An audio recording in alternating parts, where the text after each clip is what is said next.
A continuación presentaremos algunos de los problemas a nivel global y local. Iniciaremos con el efecto invernadero, calentamiento global. Gracias al efecto invernadero, ha sido posible el desarrollo de la vida en la Tierra, porque se tiene una temperatura promedio de aproximadamente 15 grados centígrados. Sin este fenómeno, la temperatura promedio sería de menos 18 grados centígrados, lo cual podría estar en desmedro de ciertas especies. Parte de la radiación ultravioleta emitida por el Sol es reflejada antes de que llegue a la atmósfera y una buena parte de la radiación que atraviesa la atmósfera es absorbida por la superficie de la Tierra. Y desde la superficie de la Tierra se emite radiación infrarroja. Una parte de esa radiación pasa a través de la atmósfera y la otra es absorbida y remitida por los gases de efecto invernadero, lo que provoca el calentamiento de la Tierra y de la parte baja de la atmósfera. Por tanto, el efecto invernadero en sí es positivo para la Tierra y la vida en ella. El problema se da cuando se modifica la composición de esos gases como resultado de las actividades antropogénicas, ya que pequeñas variaciones en la concentración de estos gases repercute en cambios en la temperatura de la atmósfera. Desde la revolución industrial, la concentración de la mayoría de estos gases de efecto invernadero ha ido incrementando con el tiempo, especialmente en los últimos años donde se han roto récords.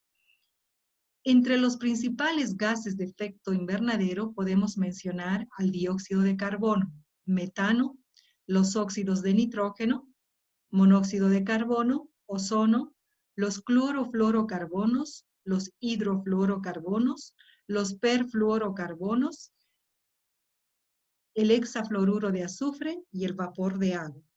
Las principales fuentes de generación de estos gases son, para el dióxido de carbono, las fuentes de combustibles fósiles y biomasa y la deforestación. Sabemos que los árboles absorben el dióxido de carbono y emiten oxígeno a la atmósfera. La fuente principal del metano son los cultivos de arroz, la cría de animales, fugas y derrames durante la extracción y el transporte del gas natural y del petróleo crudo. De los óxidos de nitrógeno, el uso de fertilizantes, quema de combustibles fósiles y la biomasa, y también estos gases pueden existir de forma natural.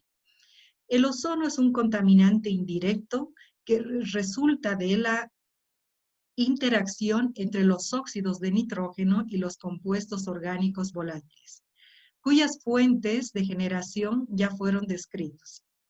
Los clorofluorocarbonos están presentes en los impulsores, refrigerantes, solventes de limpieza en algunas industrias y además este grupo de compuestos también tienen un efecto negativo en la capa de ozono. Finalmente, el vapor de agua, que generalmente se genera en las industrias y en el sector hidrocarburífero. Entre los efectos del calentamiento global podemos mencionar que las temperaturas más elevadas suponen que las lluvias sean menos frecuentes, pero tengan más intensidad, por lo que puede provocar inundaciones. También implica sequías y la desertificación de tierras. La temperatura más alta supone que determinadas enfermedades como la malaria o el dengue se difundan con mayor facilidad. Al aumentar la temperatura de los océanos, el hielo de los polos se derrite y aumenta el nivel del mar, lo que puede amenazar a especies animales, vegetales y poner en peligro las localidades costeras. La elevación de la temperatura puede suponer cambios en las estaciones del año, lluvias torrenciales, huracanes, que pueden afectar a los diversos ecosistemas de la Tierra. Muchas plantas y animales no se adaptan a cambios de temperatura tan drásticos como los que se producen. Esto afecta enormemente a especies como por ejemplo los osos polares. Las medidas que podemos tomar para reducir este problema son, por ejemplo, la reducción del consumo de combustibles fósiles o biomasa, ahorro de energías en todas sus formas, reemplazo de fuentes convencionales de energía por fuentes de energía alternativa y o energías renovables, prevención de la destrucción de grandes bosques, reemplazo y destrucción de los clorofluorocarbonos y de los otros contaminantes anteriormente mencionados, la reducción en el consumo de fertilizantes que contienen nitrógeno, prevención de fugas y derrames en el transporte de hidrocarburos. En nuestro país, en los últimos años, se viene evidenciando este problema a través de inundaciones que se han dado en los últimos años, como el de Beni en el 2014, la sequía del lago Popó el 2015 y el deshielo constante de los glaciares, como el del Chacaltaya y del Illimani, por mencionar algunos. También el problema del dengue se está extendiendo a otras regiones donde anteriormente no se tenía este tipo de problema. El otro problema ambiental a nivel global es la destrucción de la capa de ozono.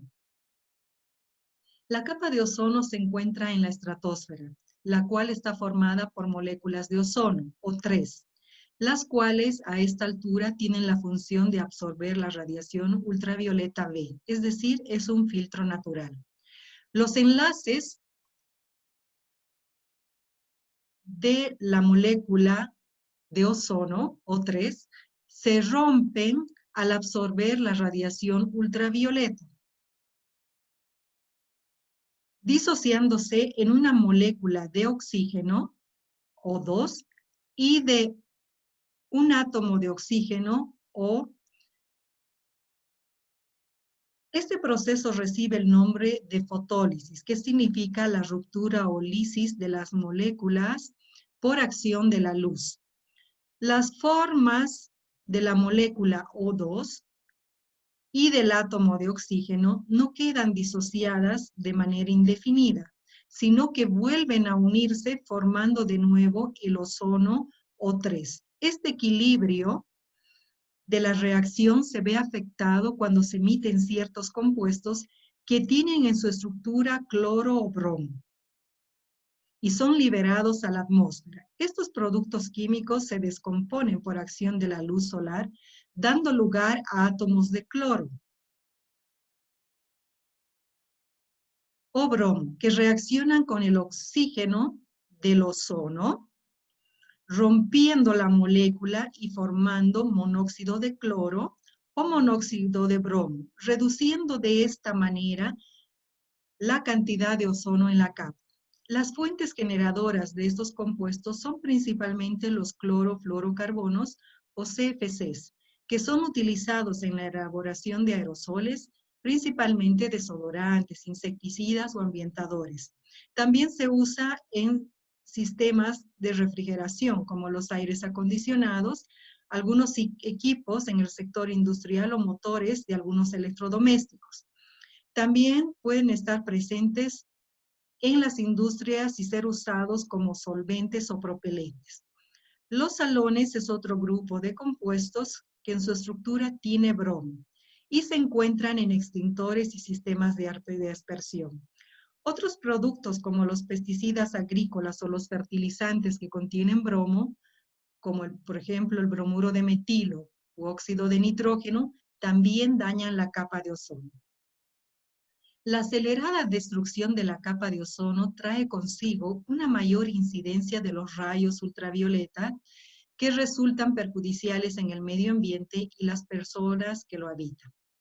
La radiación UVB puede llegar a modificar las moléculas de ADN y provocar ciertos cambios en el organismo, afectar el sistema inmunológico de tal manera que se haga más sensible a infecciones ocasionadas por virus y bacterias, alterar la visión hasta generar cataratas, presbicia o infecciones oculares, aumentar las probabilidades de padecer enfermedades cutáneas como el cáncer de piel, dermatitis y alergias.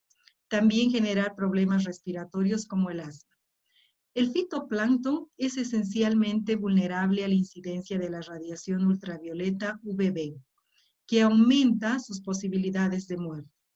La disminución de la población de organismos unicelulares como las algas, afecta la cadena alimentaria o la cadena fitotrópica, pues es el alimento básico de muchos peces, lo que a su vez pone en riesgo la existencia de otras especies acuáticas. Algunas especies acuáticas abandonan las zonas más cálidas. Esto modifica los ecosistemas y los ciclos de producción y cría de peces. En los animales terrestres, las consecuencias son similares a las que pueden llegar a sufrir las personas. El proceso de la fotosíntesis experimenta también cambios que alteran los ciclos de floración y crecimiento de ciertas especies. Lo que podemos hacer para reducir este impacto es precisamente evitando el uso de aerosoles. La mayoría, por no decir todos, contienen clorofluorocarbonos, a pesar que desde el 2020 a nivel mundial se ha prohibido su producción, pero aún sigue existiendo en ciertos equipos. También podríamos contribuir no usando fertilizantes que contengan bromuro de metilo, ni productos que contengan halones, como es el caso de los extintores que ya habíamos indicado.